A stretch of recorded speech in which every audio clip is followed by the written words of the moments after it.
ఓం శ్రీమాత్రే నమః. సౌందర్యలహరి 15వ శ్లోకము. ఈ శ్లోకం పారాయణం చేయడం వల్లనే కవులకు కూడా అమ్మవారిని వర్ణించే కవిత్వం వచ్చింది అని చెప్తుంది.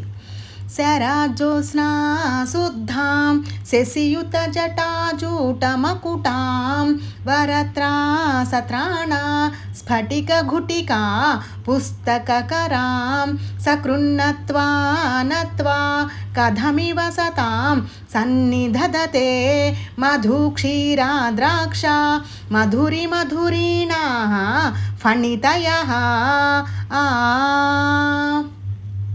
అమ్మా, శరత్కాలంలోని వెన్నెల వలె శుభ్రమై చంద్రునితో కూడిన జటాజూట రూప కిరీటంతో హస్తాలలో వరద అభయ ముద్రలను దాల్చి స్ఫటికమాలను పుస్తకాలను ధరించిన నీకు ఒక్కసారి అయినా ప్రణమిల్లకపోతే మధు క్షీర ద్రాక్ష సదృశ్యమైన మధుర వచనాలు కవులకు ఎలా సిద్ధిస్తాయి తల్లి?